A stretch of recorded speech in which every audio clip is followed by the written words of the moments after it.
Welcome to Martin Survival. In today's video we are going to have a knife discussion and take a first look at a custom knife that I just got made. So stick around, we got a great show coming up.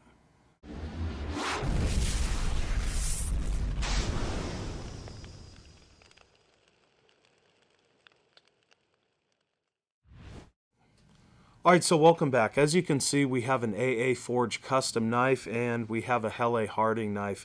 And basically what I've done throughout the years is I found out what I disliked about a knife and I found out what I liked about a knife. And everything that I liked I put into this single package right here, and we came up with this guy. And I'm going to go into that in just a second, but I want to talk to you guys a little bit about my knife evolution over the years. Early on in my YouTube channel, I started carrying these 1/4-inch blades, 3/16, and they are extremely efficient at splitting, batoning, prying, chopping, heavier work, and they're quite frankly built like a tank. With that being said, they weren't so good at carving. Ultimately, we were pushing more steel into the material at hand, thus creating friction and drag. So anytime you get a thinner profile knife, you're pushing less steel into the material, and that is going to ultimately perform extremely efficient at slicing capabilities and fine detailed work. So I started getting out of the 1/4-inch blades and the 3/16 blades, and I got into the Survive knife lines at 5/32. I believe it was the GSO4 and the 4.1. And even then, after using it for about a year and a half, I quickly found out that that was even too thick, and I wanted thinner. I wanted something 3/32 and 1/8 of an inch. So from there, I found out 1/8 of an inch is about where I like a knife. It performs extremely efficient, and I started moving into the Mora knives and some of the Helle knives. And this Helle knife has really been with me throughout a few years now, and I gotta say, it's still something that I use. It's something that I like and I'll continue to use, but not so much as this tool right here. I've been using this for a few weeks now, and this is something that I'm going to continue to use, and you guys are really going to see in my YouTube channel, my photos, and my personal practices off camera and offset. So after using the Mora knives, I went into the Helle knives and I got this right here. This is the Helle Harding knife. And like I said, I really enjoyed it, but there's some things that I don't like about this knife. The thing that I really liked was the sheath. I do like a leather sheath, opposed to some of the other sheaths that do tend to shrink in the hotter summer months here in the Mojave. So the leather sheath was absolutely awesome. I liked that it had a locking mechanism up top, so it would fit nice and secure, especially when wearing it as a neck option. That was a huge safety thing for me, is having a locking mechanism, and it just gave me that little bit of extra security knowing that my knife was locked. So besides the sheath, I like the thinner profile of this tool. I like that it had a Scandinavian grind. I like the wooden handle. It added a lot of character. However, the wooden handle does have some hot spots. So when performing chest lever cuts, I would have some digging in the palm of my hand. I would have a hot spot up towards the thumb of my hand, and that got to be quite uncomfortable when using this tool for an extended amount of time. So I kind of like the shape of a broomstick handle, something very similar, maybe even handle broomstick type, but with a little bit of curve to it. So that's kind of what I preferred in the field. I did not like that this was a triple laminated stainless steel.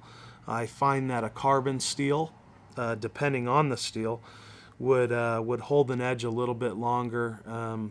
So that's something that I migrated back towards. I did not like that this is a rat tail tang. I've always used full tang knives, meaning the steel runs throughout the entire length of the handle. So just a few things that I liked and disliked about this tool. And I contacted a company called AA Forge, and I talked to the owner, Adam, and I told him what I look for in a knife. And I was really looking at the Bushcraft knife, but the Bushcraft knife, the handle was very similarly shaped in the pommel to the Helle Harding. So I told him I liked the profile of the Bushcraft's blade, but I like the Bushman handle. So we kind of incorporated the two together, and we came up with this package right here. So we have 9 inches in total length. That's about where I like a knife. We have an 1/8 of an inch with an 01 tool steel and a 90-degree angle. That's something that this knife did not come with, so I can strike a ferro rod. We have a perfect geometry of the blade profile meeting the Scandinavian grind.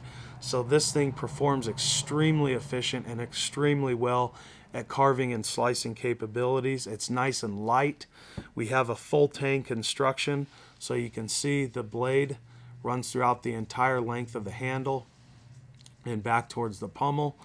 We have desert ironwood handles with brass pins and micarta liners. So what I want to do right now is I want to perform a few slicing tasks, and I want to show you how well this performs. Alright, so all I have right here is a sharpened willow stick, and this is what we are going to use to perform some of these carving tasks. I'll do some heavier carving tasks and I'll do some fine carving tasks. So the first thing we're going to do is perform chest lever cuts. And all I want to do is I want to take the tool and run it parallel with my knuckles, anchor it up towards my chest, of course the blade facing away from me, and I want to pull back with my shoulders. This is going to allow me to pay very close attention to the work that I'm performing, and it's also going to give me maximum control over the knife and over the material, so I can really pay close attention to what I'm doing and what I'm performing at hand. So I'm just going to take it like this, and I'm going to pull away using my shoulders. So my shoulders are doing all the work for me. You can see that. And I'm just pulling away, and I'm pulling through the material. So this is a very light cut that I'm performing right now. I'm not digging into this wood. I'm really getting a nice controlled cut, but if I want to, I can really start removing excess material, and I can dig in there so you can see how much we're taking off.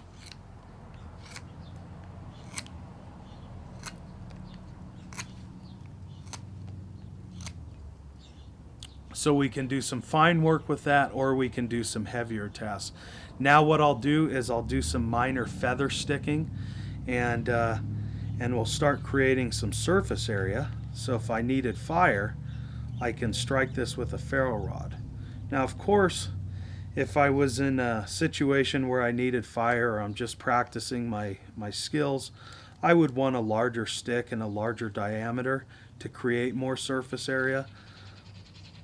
Especially right now when the humidity is so high during monsoon months.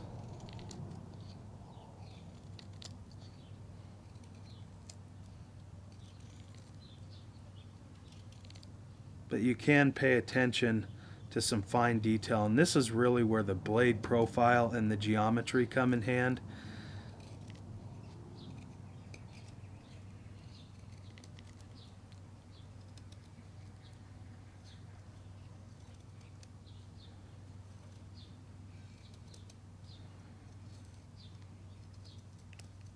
And I'm just pushing my blade into the wood so you can see what we're left with. Just a very small feather stick. And I can then remove that. Alright, so now we'll just slice through this wood, and I'll remove just a very small amount. I'm not really going to dig and bear into here. So you can see I'm hardly putting any pressure on my knife. I'm letting the knife do the work for the most part. Very controlled, fine cuts. And this just slices with ease. Like I said, with these thinner knives, you're really going to have this perform exceptionally well as long as the geometry is right with the Scandinavian grind. You're pushing less steel into the material. And then if I want to get in here and bear down on this wood, I can do just that.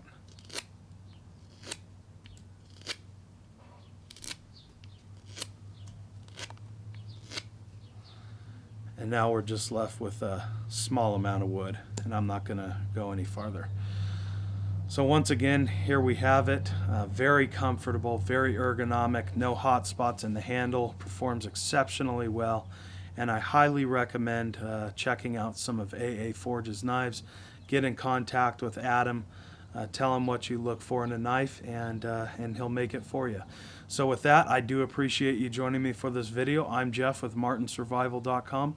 We'll see you in the next one. Thanks for watching.